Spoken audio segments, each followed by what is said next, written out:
Hello and welcome back to Basement Backgammon. On this episode, we're going to be looking at a large tabletop board, which is my newest addition to my collection. It just came in the mail a couple of days ago, and it's got some really interesting features and quite a few treats to show you. So let's first take a look at this. This is a handmade board. This is not a commercially made board. It's quite well done. The side here is bird's eye maple or tiger maple. I'm not 100% sure, but it seems quite well done. It's got joins here that are professionally done. This is finished maple on the sides and the fields. I'm not 100% sure. This looks like oak in the points, different colored oak, and an oak bar. I'm guessing that's what the wood is. And there are blocks here that are pasted in so that there's room for the checkers. This would be where the cube and dice are stored, etc. There's cork. A sheet of cork has been cut out from like a craft store and pasted in here just to protect the checkers. This would be the bear off area, and then the checkers are stored here as well. However, I'm not 100% sure that the board was made for the checkers and dice that came with this, because they don't seem to fit. And I'll explain that in just a minute. But first, let's take a look at the underside. The underside shows the name Fred Dixon. So the person I bought this from was Fred Dixon's son. He sold it to me. He told me that Fred, and he's got his phone number here. Sorry about that, Fred. I'm not sure if that's his current phone number, but Fred evidently was a professional backgammon player who has since switched to bridge. However, I've asked in the forums if anyone knows of Fred Dixon as a backgammon player, and no one seems to know him. So it could have just been a hustler. I got this from a man in Tennessee, and I believe Fred Dixon is from Tennessee as well.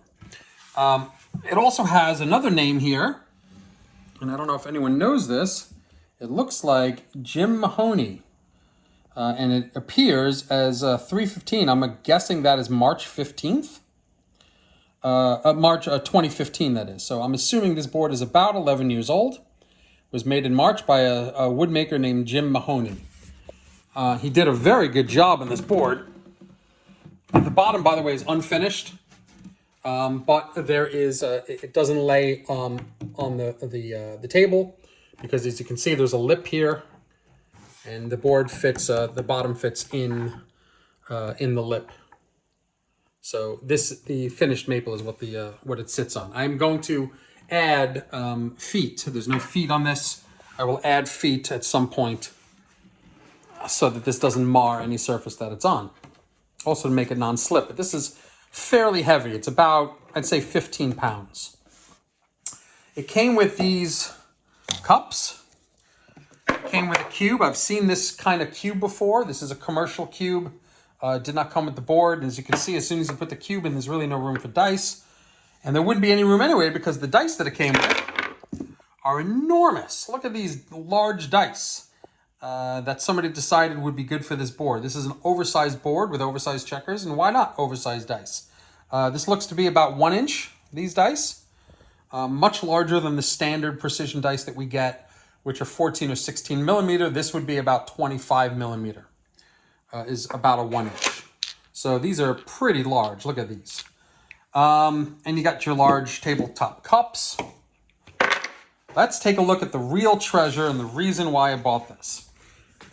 2-inch crystalloid checkers in the original box. Unfortunately, somebody put sort of repaired the box a little bit and went over the original label. It looks like the original label is still here, but this is crystalloid 2-inch checkers. Well, look at these beauties. Look at this. 2-inch checkers. We're going to do 6 across test and see how it fits in this oversized board. Keep in mind the 2-inch Bakelite checkers are the largest checkers commercially produced. And even then, look how big this board is. This board is so big that even 2-inch checkers have an enormous gap. So you can tell that this was made by a woodworker, but he didn't really understand the proportions that were supposed to be made for the board. And as a result, even 2-inch checkers are too big for this. So I think what I'm going to try to do is, I mean, these 2-inch checkers are great, but I'm not going to keep them with the board. And I certainly don't want them sliding around on wood. I don't want to scratch the surface of the plastic.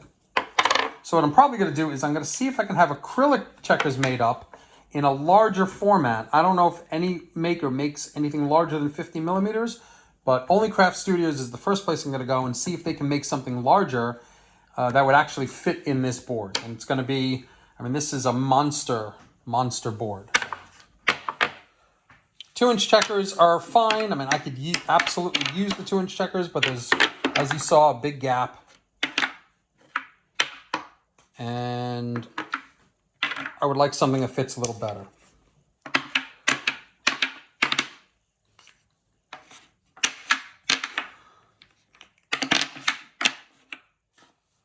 Bakelite, the large Bakelite checkers, and these are the largest commercially produced Bakelite checkers, 2-inch. They don't make Bakelite anymore, but when they did, this was the largest one they made.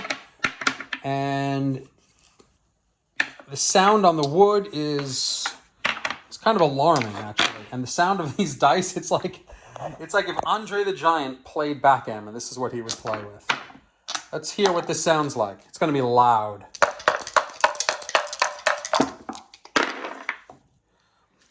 So these are not precision dice, and they're too big. They don't roll very well. I don't know if you saw that, but when I threw the dice on, they didn't do a lot of rolling. At least the first time. They just sort of came out of the cup. But here, 5-3.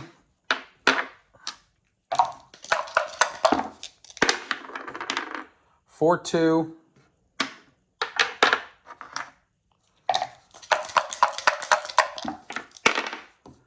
5-1. 5-1 is going to be 5 and 1 down.